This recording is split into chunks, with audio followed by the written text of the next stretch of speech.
Assalamualaikum warahmatullahi wabarakatuh. Selamat datang di channel Sinau Kimia. Channel untuk kalian para siswa SMA dan SMK yang mau belajar kimia. Agar tidak ketinggalan, maka kalian silahkan klik subscribe dan loncengnya ya. Kali ini kita bicarakan tentang interaksi atau tarik-menarik antar molekul dalam suatu senyawa, khususnya senyawa kovalen. Pada pembahasan sebelumnya kita sudah bicarakan tentang interaksi atau tarik-menarik intramolekul, yaitu ada ikatan ionik dan ada ikatan kovalen, di mana ikatan ionik itu terbentuk karena tarik-menarik gaya elektrostatik antar ion positif dan ion negatif. Ya, jadi tarik-menariknya antar ion positif dengan ion negatif. Elektrostatis itu artinya listrik yang diam. Kalau listrik yang bergerak itu listrik PLN, itu ya, itu bergerak. Sedangkan ikatan kovalen itu terbentuk dari pemakaian pasangan elektron secara bersama-sama. Bisa itu hasil sumbangan dari kedua belah pihak maupun dari salah satu pihak. Nah, pokoknya pemakaian pasangan elektron secara bersama itu ikatan intramolekul. Nah, yang akan kita bicarakan selanjutnya adalah interaksi atau ikatan antar molekul dalam senyawa kovalen.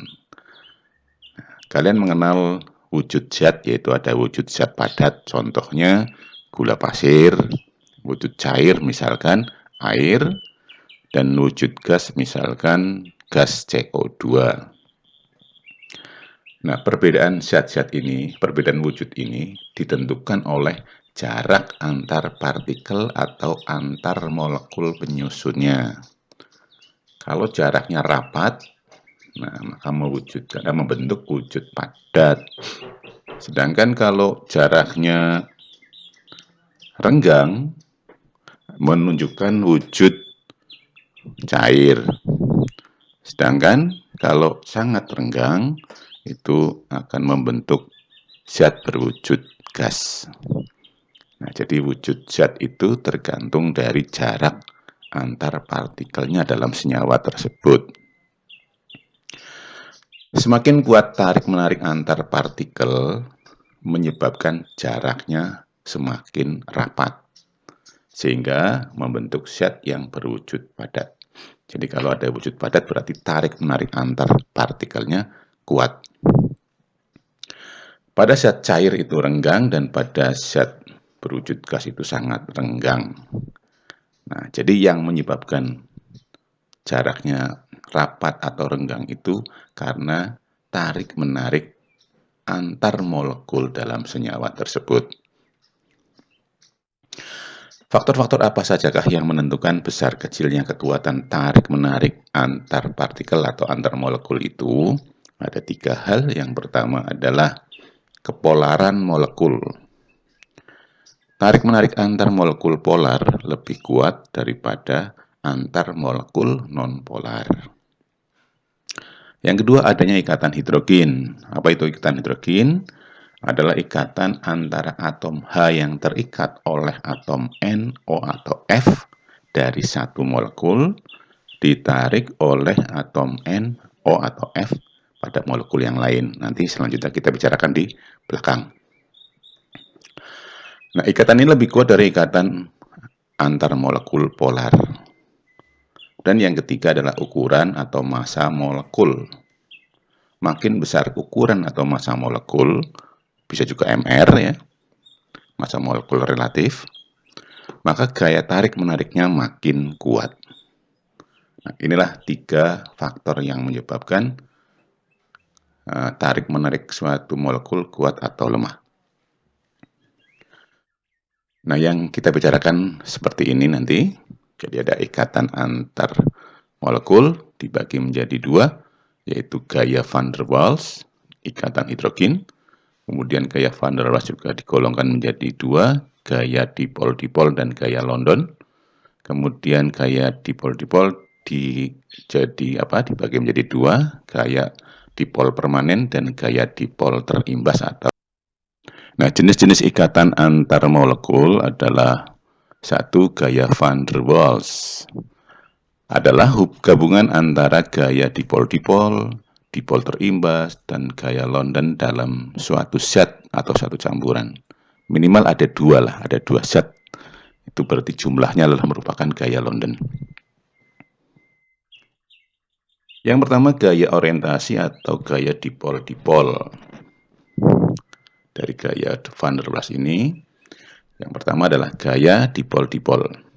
Adanya gaya tarik-menarik antar molekul kovalen polar karena memiliki dipol atau kutub yang permanen.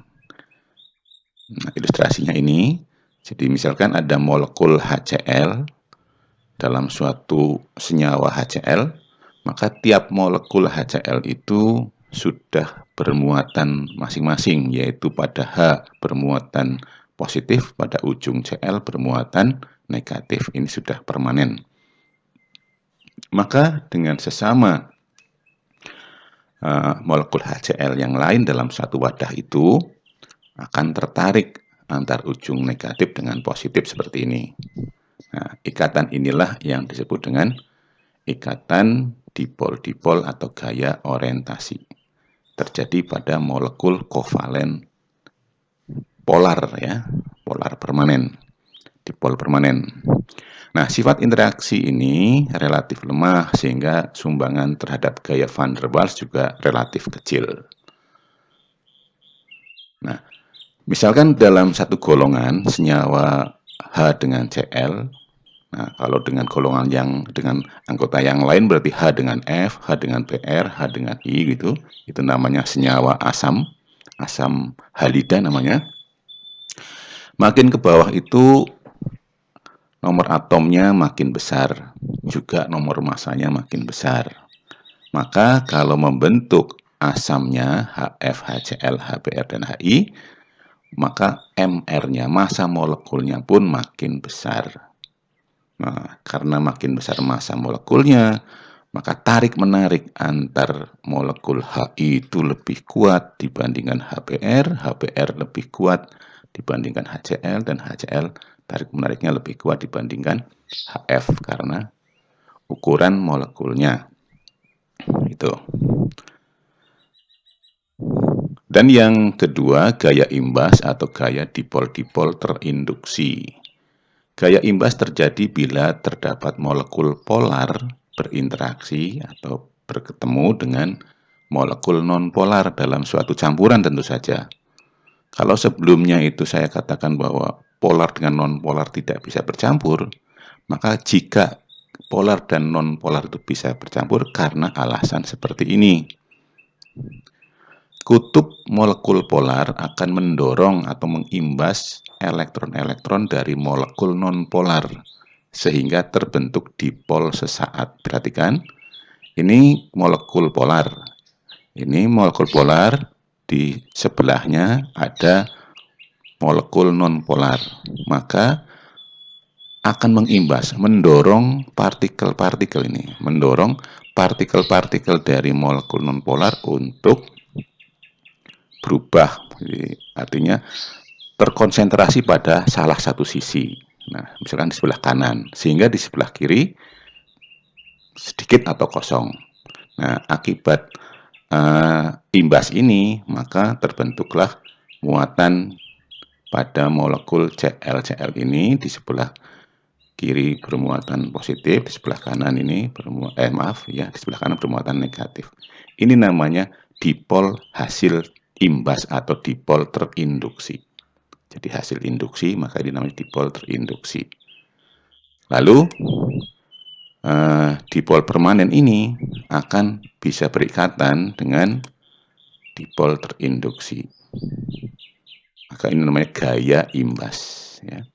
Gaya dipol terinduksi atau gaya dipol terimbas. Selanjutnya, yang kedua adalah gaya London atau gaya dispersi atau gaya tarik-menarik dipol sesaat dengan dipol terimbas. Maksudnya begini, dalam molekul nonpolar, elektron bergerak secara acak di sekitar inti atom. Nah, ini elektron milik molekul nonpolar, maka tersebar. Ya. Nah, pada suatu ketika nanti peredaran elektron ini akan tidak seimbang seperti ini, tapi akan lebih banyak di salah satu sisi. Ya. Jadi maka suatu saat terjadi ketidakimbangan muatan di dalam atom. Nah, seperti ini jadinya. Jadi akibat pergerakan elektron yang tidak beraturan itu, suatu ketika akan terdapat konsentrasi elektron di salah satu sisi. Di sisi yang lain sedikit atau bahkan tidak ada.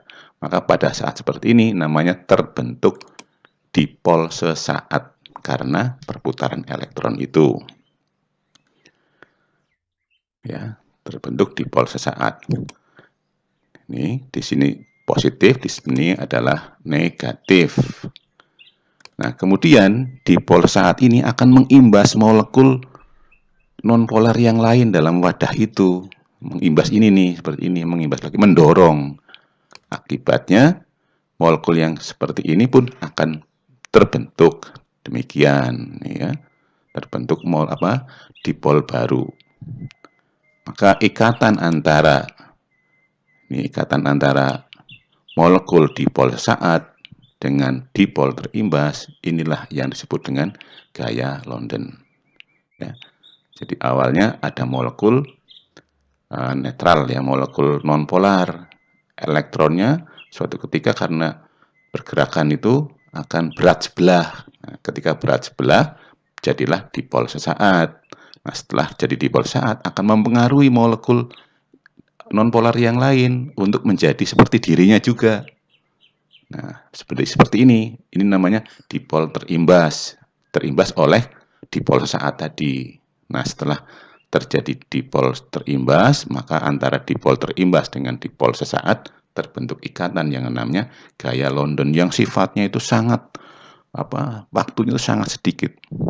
Hanya sesaat saja ikatan ini terjadi. Itu akan berputar lagi, elektron itu akan berubah lagi. Nah, karena itulah gaya London itu sifatnya sangat lemah. Nah, karena sangat lemah, maka umumnya zat-zat yang molekulnya itu berikatan dengan gaya London atau nonpolar itu, maka sifatnya atau wujudnya berupa gas. Contohnya ini, H2O2, N2, F2, L2 dan sebagainya itu adalah wujudnya gas. Tetapi semakin besar ukuran molekul Mr, makin kuat gaya Londonnya. Nah, misalkan ini pada senyawa halida atau golongan 7A, FClBr ini, maka kalau membentuk molekul nonpolar seperti ini akan ikatan yang terbentuk selain gaya dipol-dipol juga ada ikatan karena ukuran molekulnya. Ke bawah itu ukuran molekulnya itu makin besar, maka ikatan antara I2 dengan I2 itu sangat kuat dibandingkan Br2 dengan Br2. Sehingga kalau F2 dan Cl2 itu berwujud gas, Br2 itu cair, maka I2 itu padat. Karena tarik-menarik antar molekulnya sangat kuat. Gitu. Tetapi secara umumnya itu dengan gaya London saja, maka senyawa itu atau unsur itu berubah atau berwujud gas. Selanjutnya ikatan hidrogen. Nah, saya contohkan ada senyawa metilamina. Nanti ya. Ikatan hidrogen adalah ikatan antar atom H yang terikat oleh atom N, O, atau F dari satu molekul. Perhatikan ini. Ini ada molekul metilamina. Dalam molekul metilamina itu ada N yang mengikat H. Contohnya ini. Nah, ini. Bisa yang kanan juga boleh. Kemudian ditarik oleh atom N, O, atau F pada molekul yang lain. Ini saya tunjukkan molekul metilamina yang lain. Seperti ini. Nah, ini atom H yang di atas tadi itu, yang berikatan dengan N, akan ditarik oleh atom N pada molekul yang lain. Inilah yang namanya ikatan hidrogen. Nah, ikatan hidrogen juga ada pada metanol. Perhatikan metanol ini. Metanol ada O mengikat H. Ya. maka H itu akan terikat atau ditarik oleh atom O pada molekul metanol yang lain. Ini metanol yang lain dalam satu wadah ini, maka H-nya akan ditarik oleh O. Ini juga ikatan hidrogen. Kemudian asam fluorida, HF, maka H akan ditarik oleh F pada molekul yang lain. Sekarang saya contohkan perbandingan ini, ether, dimetil ether. Perhatikan molekulnya, perhatikan O-nya. Nih, baik yang kiri maupun yang kanan ya, molekul yang kiri maupun yang kanan. Maka maka atom O itu tidak mengikat H. Yang mengikat H adalah atom C ya, ingat-ingat. Atom O tidak mengikat H. Padahal syaratnya itu adanya ikatan hidrogen, atom O itu harus mengikat H. Atom O, N, atau F harus mengikat H. Tapi untuk ini tidak, maka pada molekul ether antar molekulnya ini tidak ada ikatan hidrogen. Ya, walaupun ada O, ada H-nya, tapi O-nya tidak mengikat H. Nah, ikatan hidrogen ini lebih kuat dari ikatan molekul polar. Nah, selanjutnya, hubungan interaksi antar molekul dengan sifat fisik. 1. Pada senyawa nonpolar, interaksi antar molekulnya adalah gaya London atau gaya dipol sesaat yang sifat tarikannya lemah. Maka, umumnya senyawa nonpolar berwujud gas, titik leleh dan titik didihnya rendah. Semakin besar MR-nya, makin tinggi titik didih dan titik lelehnya. Sukar larut dalam air karena bersifat polar. Yang kedua, pada senyawa polar, interaksi antar molekulnya adalah gaya dipol-dipol yang lebih kuat dari gaya dipol sesaat pada senyawa nonpolar. Maka, wujud senyawa polar itu umumnya adalah berupa gas, ada misalkan HCl, ada yang berwujud cair, yaitu air, dan ada juga yang berwujud padat, misalkan gula. Titik leleh dan titik didihnya lebih tinggi dari senyawa nonpolar. Semakin besar MR-nya, makin tinggi titik leleh dan titik didihnya, ya, sama dengan gaya nonpolar juga. Umumnya mudah larut dalam air karena air polar dan senyawa polar juga polar, maka sesama polar akan saling mudah melarutkan. Yang ketiga, pada senyawa berikatan hidrogen, interaksi antar molekul relatif lebih kuat dibandingkan gaya dipol-dipol. Maka, senyawa yang memiliki ikatan hidrogen memiliki titik leleh dan titik didih yang lebih tinggi dibandingkan senyawa segolongannya atau dengan senyawa yang memiliki MR sama atau hampir sama.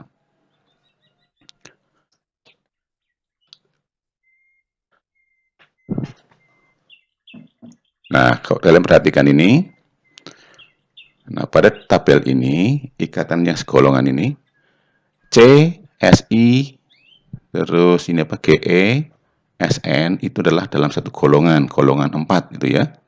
Maka senyawa dengan H, CH4, SiH4, GeH4, SnH4 itu, nah kita lihat dari titik didihnya, dari yang MR-nya paling kecil akan naik ya, seiring bertambahnya MR, maka titik didihnya juga semakin naik.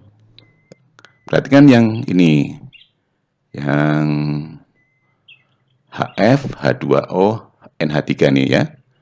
Ini NH3 sekawan dengan PH3, satu golongan maksudnya. Kemudian segolongan dengan ASH3 dengan SPH3. Nah, ternyata NH3 walaupun MR-nya paling kecil memiliki titik didih yang lebih tinggi dibandingkan kawan-kawannya. Nah, ini dari NH3 ke sini turun baru naik terus gitu. Demikian pula pada HF. HF itu MR-nya paling kecil dibandingkan teman-temannya, itu HCl, HBr, dan HI. Tetapi HF itu memiliki titik didih yang lebih tinggi dibandingkan teman-temannya. Jadi dari HF ke HCl turun, tapi dari HCl ke HI ini akan naik terus ke sini. Nah, Begitu pula H2O. H2O segolongan dengan H2S, H2Se, dan H2Te. H2O yang memiliki MR paling kecil ternyata titik duduknya paling tinggi, ya, sangat tinggi malah ini. Nah, baru setelah dari H2S ke H2Te ini akan naik terus seiring dengan bertambahnya MR, massa molekulnya. Nah, akibat adanya ikatan hidrogen, khususnya ini pada air, maka kalau air itu memiliki ikatan hidrogen, maka dalam satu setting atau satu unit itu ikatan hidrogen, satu molekul air akan mengikat 4 molekul air yang lain membentuk susunan tetrahedral. Ini pada air, pada umumnya seperti ini. Nah, tetapi kalau airnya berwujud es, maka susunannya adalah membentuk kubus ini, kotak-kotak ini, ya. Ini, perhatikan ini. Dari sini ke atas, ke samping, ke sana ini, ke bawah, sini, terus ini ada lagi ke sana. Nah, gitu, membentuk kubus sehingga ada ruangannya. Nah, ruangan ini yang menyebabkan air yang padat itu menimbulkan rongga di dalamnya. Ada rongga di dalamnya sehingga kerapatan jarak antar molekulnya menjadi lebih renggang. Oleh karena itu kerapatannya lebih kecil sehingga es itu akan terapung di atas air. Tetapi kalau es tadi ini mencair, maka ikatan-ikatan ini sebagian akan putus, membentuk seperti ini. Nah, pada wujud cair, maka jarak antar molekulnya, kerapatannya makin tinggi. Gitu. Ya. Karena sebagian ikatan hidrogen putus. Dari sini sebagian putus membentuk cairan air yang berwujud cair ini sehingga kerapatannya lebih tinggi, lebih berat berarti dalam volume yang sama. Jadi kalau 1 liter air dengan 1 liter es, maka lebih berat airnya. Maka kalau dicampurkan, es akan berada di atasnya, terapung. Nah, pada suhu di bawah dan di atas suhu 3,98 derajat, kerapatannya itu berkurang. Inilah yang disebut dengan namanya adalah anomali air. Jadi, air itu kalau didinginkan mengembang volumenya, kalau dipanaskan juga mengembang gitu. Nah, suhu yang paling maksimal kerapatannya adalah pada suhu 398. Kurang dari suhu ini, air akan mengembang. Lebih dari suhu ini, air juga akan mengembang volumenya. Nah, demikian ikatan antar molekul. Nah, latihan soalnya bisa kalian kerjakan yang ini saja dulu ya. Terima kasih.